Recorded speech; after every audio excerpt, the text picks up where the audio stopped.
Hello, I'm Jamie, and for my final project, I decided to focus on nurses and their impact on the Civil War. So the first thing I want to talk about are just nurses in general. So I'm going to cover two nurses in depth, and then I've got a little kind of summary of nursing in general with another slight focus on one nurse. So the first nurse I want to talk about is Dorothea Dix. We have covered her in this class before. She did a lot of work with mentally ill patients, getting better treatment, better care, just better hospitals, everything. She went on a nationwide kind of campaign to get better mental health facilities for people.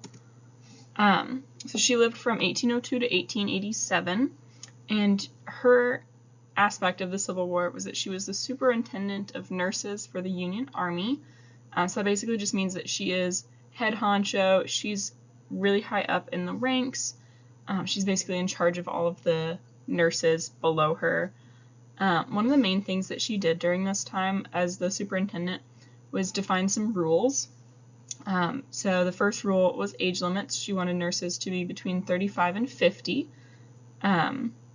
That's mostly just so that you don't have people that are too old and can't physically care for people, or people that are too young and are less experienced. The second one was attire. So she required plain-looking attire. That is a direct quote.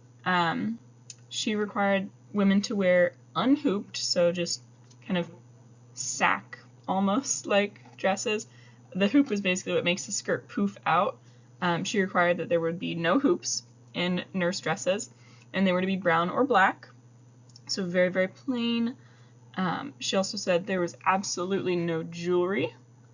I'm not sure if this included wedding rings or anything, but I know no earrings, no necklaces, no bracelets, just because it can interfere with the care that's being given, right? It's a health issue. And that leads into the third one, the health standards. So at this point in the Civil War, there were not a lot of nurses. That is kind of a theme throughout the entire Civil War, is the lack of nurses. Nobody really understood how devastating of a war this would be and how many lives would be lost. But going along with the lives lost is the amount of lives changed forever because of this, whether it be illnesses or injuries or amputations. So there just simply weren't enough nurses available to care for all of these people. And when the Civil War started, there were men, because remember, nursing was, very male dominated, as pretty much everything else was during this time. The men would care for other men. And because there weren't enough nurses, the nurses would go and grab a bunch of men who were the least injured, the least ill, and they would make them take care of other men. So one of the things that Dorothea Dix did when she became the superintendent was require that you maintain a certain level of health yourself so that you can adequately care for others. No coming in while you're sick, no coming in if you're injured or anything like that, just to kind of mitigate the ability of diseases to spread. The final one is service expectations. This was also pretty new and honestly a little bit radical. Before this, if a woman wanted to be a nurse or a man wanted to be a nurse, they would, apply, get their job, and when they started, they could say, oh, actually, this isn't really what I was expecting. And even if they had only been there for a couple days, a week, a month, whatever, they could just leave whenever. So when Dorothea Dix became the superintendent, she required at least 3 months of service, just because that gives them a chance to find a replacement if this nurse comes up in the first month, second month, and is like, I hate my job, I want to quit. She's like, well, you signed a contract for 3 months, so stick it out for another month and then you can leave. so that it's basically like giving their 2 weeks in our current world, but instead of that, you get 3 months to make your decision of, do you like your job? If not, too bad, you sign a contract. You got to stay here for at least 3 months so that we can find a replacement. So the second nurse that we're going to focus on is Miss Clara Barton, or Clara Barton. Not sure how you pronounce her first name. She was born in 1821, died in 1912, and one of the main things that she did was found the American Red Cross. So she served as a hospital nurse during the Civil War. So instead of being out in the field during battle, she would stay back at the hospitals and care for men there. She was nicknamed the Angel of the Battlefield. I'm pretty sure she did some work in the field, but the majority of her work was in the hospital. But she was nicknamed Angel of the Battlefield just because she was an angel. That's the way that these men saw her, was that she was coming out of nowhere and just fixing everything. Like, she was so skilled at her job. She had an amazing bedside manner, so she was very calming. She was a nice calming presence, a soothing presence. But she was able to, get things done and treat these people and make them all better so that they can either continue fighting or go home to see their families. After the Civil War, she founded the American Red Cross, so she basically took a little trip to Europe to do some nursing over there, and while she was in Europe, she learned about the European Red Cross and decided, what, America needs this. So she, talked to all the right people in Europe and in America, and when she returned, she's like, all right, we're starting this. So she's not the founder of the Red Cross, but she is the founder of the American Red Cross. All right, so the final nurse that we're going to talk about pretty briefly is Louisa May Alcott. I personally did not know she was a nurse. I just knew her for writing Little Women, but she was a nurse. She was just a hospital nurse, and she wasn't, groundbreaking like Dorothea Dix or Clara Barton were, but she did have a really interesting story. So I actually have a book behind me that is titled Hospital Sketches. I don't have it behind me. Oh, it's right here. So this is her book called Hospital Sketches, and what this book is 8 short stories. They do connect, so it's like one story broken up into 8 pieces. It was originally published in the newspaper, the Boston Commonwealth newspaper, but it was so popular that she published it as a whole book.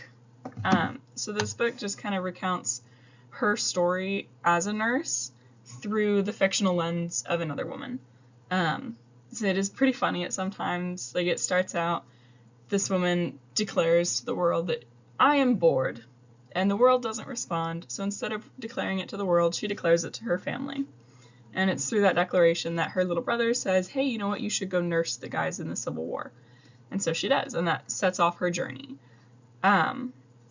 So this it gained popularity very, very quickly, and that's because it showed the behind the scenes of what nursing really is during this time period that a lot of people didn't know. They didn't realize how intense of a job nursing really is.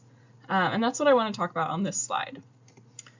So these Civil War nurses, the 3 that we've spoken about, and also just all of the other ones on both sides. I realize I spoke only about Union nurses in this, but it is on both sides, the Union and the Confederacy. These women defied social expectations. So at this time, as I've mentioned previously, this was a really male-dominated field. The only exception to this was midwifery. That's when women help women give birth. And that continues to be a pretty female-dominated group of nurses. Even now, OBGYNs, pre- and postnatal care, they're mostly women. But aside from those women during this time period, this was a male-dominated field. As I mentioned with Dorothea Dix and her health expectations, they had men that were injured and sick caring for the worse off men because they did not have enough people. And that's mostly up to the fact that they didn't want women to nurse. They wanted them to stay at home and care for their kids and care for their houses and care for their husbands rather than going out and doing anything to help the Civil War. It was also a very physically and emotionally demanding job. I mean, let's look at nursing today. You got 12-hour shifts multiple times a week where you're standing that whole time. And in any given shift, you could watch people being born, people dying, people's lives changing forever. I mean, if you walk in to a shift and then by the end of it you've seen 3 people get their limbs cut off, that's gonna hurt. It's gonna hurt your soul. And so it was a very, very, very emotionally demanding time for these women, for the men as well, that were nurses and also soldiers. But these nurses were just having their lives shattered because of what they were seeing on a daily basis. And, a lot of society at this time didn't think that women were capable of doing that, which is my next point. Like, this proved that women were capable of contributing to society outside of their home. They were capable of showing that they're worthy of a job, that they can do things outside of the home. Women at this time, as I said, were caring for their families. So it's not like they didn't have any experience caring for the sick or the injured. They would do it at home. But if you were to go to a hospital, you would see a male nurse and a male doctor. But after these women and all of the other women during this time that were nurses and business women, there were women that were spies, like Harriet Tubman. She led the Underground Railroad. Women at this time had just insane contributions that are usually forgotten about or like kind of pushed down. People are like, oh yeah, okay, but look at this men. But these nurses really proved that women were capable of doing stuff outside of their home. They were capable of getting a job. They were capable of keeping a job. They were capable of moving up in the ranks. I mean, take Dorothea Dix. She was the superintendent of nurses. She was also for a time in charge of the recruitment. So if you wanted to be a nurse, she was the one that would read your application. So all in all, these women just completely changed the world, especially changed the medicine game, where, now we think of nurses, the immediate picture is a woman, and that's, a little misogynistic still. But comparing that to during the Civil War and before the Civil War, where you thought of a nurse and you think of a man, to now nurse, we automatically think of a woman. That's because of these women who had the strength and the bravery to put themselves out there and show that they were capable of doing just as much as men, if not more. And these are my references. So the Louisa May Alcott book, Hospital Sketches, is a primary source. She wrote this. It was originally published. I have a reprint because obviously I don't have the original from 1863. The Clara Barton source is from the American Red Cross. It dictates her history, what she went through, and then the Gibbons-Backus source just covers all female nurses. It had a highlight on Dorothea Dix. Thank you.